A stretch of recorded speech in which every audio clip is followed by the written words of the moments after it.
Paus di Komplek Gereja Katedral Jakarta hari ini. Kisah orang Samaria yang murah hati diambil dari Injil Lukas.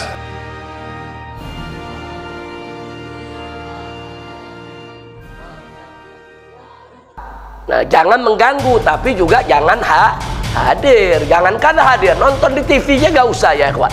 Nggak usah. Mereka saya punya sahabat tidak Islam, tapi saya sampai hari ini masih teman baik, dan dia tidak tersinggung karena dia tahu keyakinan saya. Itulah makna persahabatan. Assalamualaikum warahmatullahi wabarakatuh. Alhamdulillahirabbil alamin. Allahumma salli ala Sayyidina Muhammad wa ala ali Sayyidina Muhammad. Amma ba'du. Semoga yang nonton video ini dalam keadaan sehat walafiat. Amin ya rabbal alamin. Baik teman-temanku, dalam kesempatan ini kita akan membahas tentang toleransi beragama. Paus Fransiskus datang ke Indonesia. Bagaimana sikap kita sebagai seorang muslim? Sebatas apa sebenarnya toleransi beragama itu?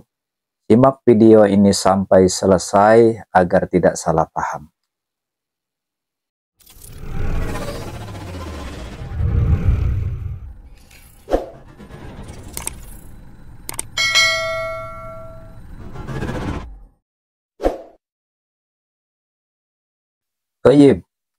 Baik teman-teman, pastinya kita semua sepakat, kita semua setuju tentang yang namanya jaga perdamaian. Tentang perdamaian, tentang toleransi agama, pasti kita semua sepakat. Toleransi beragama merupakan sikap saling menghormati, saling menghargai keyakinan orang. Setiap keyakinan orang kita hargai. Gak boleh kita mencela ataupun menghina agama lain dengan alasan apapun. Saya pikir semua pasti setuju lah. Kita saling toleran. Tapi hati-hati, perlu digarisbawahi. Jangan sampai kebablasan. Jangan sampai kebablasan, teman. Seperti yang kita ketahui bersama, melihat momen-momen menarik antara Imam Masjid Istiqlal dengan Paus Fransiskus begitu hangat, itu pemandangan yang indah teman-teman. Pemandangan yang damai, mudah-mudahan itu menjadi simbol perdamaian dunia, walaupun beda keyakinan tapi bisa berdampingan. Beda keyakinan bisa berdampingan. Tapi ingat sekali lagi perlu digarisbawahi, jangan kebablasan. Karena banyak yang mengatasnamakan toleransi, tapi rasanya kok begitu ya. Kita simak video berikut ini teman-teman. Kisah orang Samaria yang murah hati diambil dari Injil Lukas bab 10 ayat 25 sampai 37.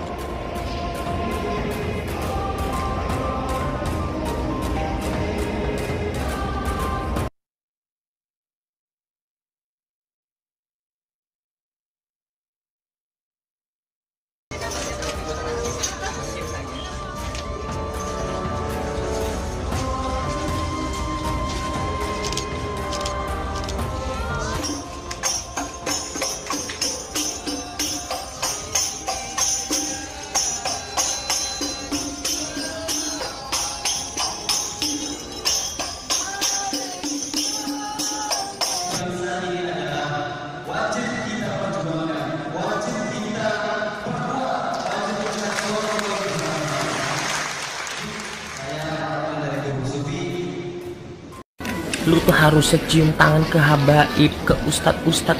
Nggak lu ke Paus Fransiskus. Cium tangan kafe? Tak boleh. Sampai bila-bila tak boleh. Paus Fransiskus melakukan pertemuan dengan gerakan kaum muda global Scholar Occurrentis di Komplek Gereja Katedral Jakarta hari ini. Menko Marves Luhut Binsar Panjaitan dan Mendikbud Nadiem Anwar Makarim turut hadir di acara tersebut.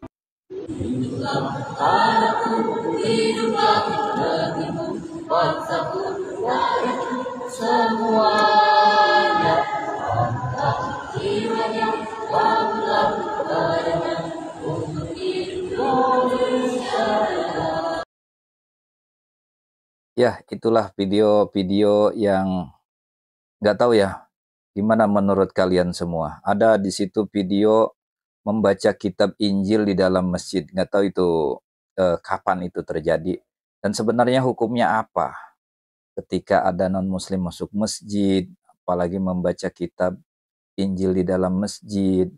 Ada juga tadi yang nyanyi dengan simbol agama non-Islam, merah-merah, nyanyi di dalam masjid, nyanyi nari di dalam masjid. Terus kemudian ada umat Islam hadir dalam misa Natal, ikut memeriahkan acara Natal. Kemudian ada juga yang sampai cium tangan pendeta, sampai cium tangan Paus Fransiskus, pemimpin Katolik tertinggi di dunia. Bagaimana sebenarnya hukumnya semua itu? Apakah itu yang dimaksud dengan toleransi beragama? Kita simak video ini, mudah-mudahan video-video ini bisa menjawabnya, teman-teman. Jangan dikatakan kita nggak toleransi. Enggak, kita sangat toleransi, saudara. Toleransi dengan kedatangannya, toleransi dengan penyambutan negara, silakan. Toleransi silakan, dia mau pakai stadion utama Senayan atau GBK, silakan. Silakan. Dia mau bikin misa akbar yang hadir mungkin ratusan ribu atau jutaan umat Katolik, silakan. Umat Islam tidak boleh mengganggu, haram umat Islam mengganggu. Itu toleransi ya, ikhwan. Itu toleransi. Ya, artinya kita persilakan mereka ibadah dengan tenang, ritual dengan tenang. Cuman kita ingin menyerukan umat kita nih, umat Islam. Nah, jangan mengganggu, tapi juga jangan hadir. Jangankan hadir, nonton di TV-nya gak usah ya, ikhwan. Gak usah. Mereka punya agama lakum dinukum waliyadin. Kita punya keyakinan, jangan kita campur aduk agama kita dengan agama lain. Kira-kira jelas tidak? Paham semua? Nah, jadi seruan saya jelas tuh. Yang pertama, saudara hargai, hormati kunjungan kedatangan daripada Paus Fransiskus tersebut. Kemudian kita semua jaga keamanan, kenyamanan umat beragama lain yang ingin melakukan ibadah. Yang kedua, saudara, kita serukan umat Islam jangan ada yang menghadiri acara misa. Misa dimanapun, mau misa di gereja, mau misa di hari Senin, Rabu, Kamis, Jumat, yang Itulah penjelasan dari Habib Rizik Syihab. Kata beliau, kita toleransi, umat Islam tidak boleh mengganggu, haram kalau mengganggu ibadah orang. Kita persilahkan mereka ibadah dengan tenang, kata Habib Rizik ya. Jangan mengganggu, tapi juga jangan hadir. Jangan ikut-ikutan beribadah. Jangan ikut-ikutan merayakan hari raya mereka lah, kurang lebih begitu menurut Habib Rizik. Kita toleran sebatas lakum dinukum waliyadin. Ya teman-teman, pastinya tentunya teman-teman semua punya pandangan-pandangan tersendiri. Baik, selanjutnya apa tanggapan dari Ustadz Abdul Somad terkait toleransi beragama atau hubungan kita dengan non-muslim tentunya. Mari kita simak sama-sama. Yang ini ekstrim, tak akan ada orang Tionghoa di Tanjung Pinang, betul? Kita semuanya bisa menerima, siapapun yang datang semua bertetangga, berkawan, bersahabat. Tapi kalau sudah dalam masalah ibadah, ritual, tak ada tawar-menawar. Islam tak perlu Saya punya sahabat tidak Islam, tapi saya sampai hari ini masih teman baik, dan dia tidak tersinggung karena dia tahu keyakinan saya. Itulah makna persahabatan. Persahabatan itu kan saling memahami, saling mengerti, bukan kita mengorbankan akidah kita. Ya, Baik teman-teman, itu Ustadz Abdul Somad punya sahabat non-muslim sampai sekarang masih berhubungan baik. Jadi artinya beliau juga menjaga hubungan baik dengan non-muslim. Tetap berteman baik walaupun beda keyakinan. Pertanyaan terakhir teman-teman. Pertanyaan terakhir. Bagaimana hubungan baginda Nabi kita Muhammad Sallallahu Alaihi Wasallam dengan orang-orang non-muslim? Seperti apa? Sebenarnya bagaimana sikap baginda Nabi kita sebagai teladan kita berhubungan dengan muslim? Mari kita simak video ini dari Ustadz Khalid Basalamah. Suku Kainuqa, suku Nadir dan suku Quraidah sudah ada di Madinah sebelum Nabi SAW hijrah. Dan Nabi SAW ajarkan kita bagaimana bermuamalah dengan orang kafir yang tidak buat masalah. Seorang muslim tidak boleh mengganggu tetangganya orang non muslim. Oh, ini tetangga saya Nasrani, matikan aja listriknya. Parkir aja sembarangan depan rumahnya, nggak boleh. Dosa dalam Islam. Bahkan kata Nabi SAW, man ada dhimmiyan kuntu lahu khasiman yawmal qiyamah. Siapa yang menyakiti dhimmi, orang kafir di bawah naungan pemerintah Islam, tidak buat masalah, maka dia akan jadi musuhku hari kiamat.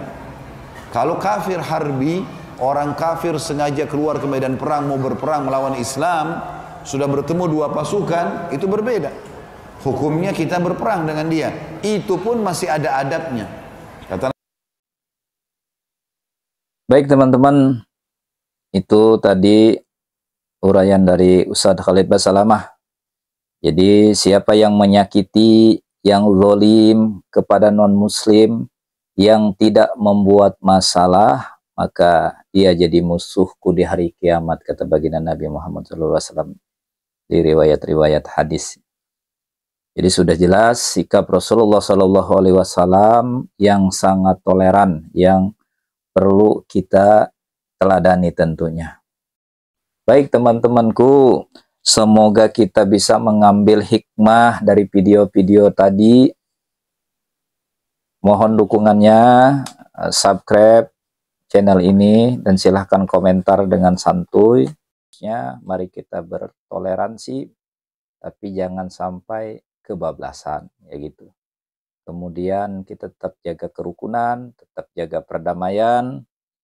Mohon maaf atas segala kehilapan. Terima kasih atas segala perhatian. Wassalamualaikum warahmatullahi wabarakatuh.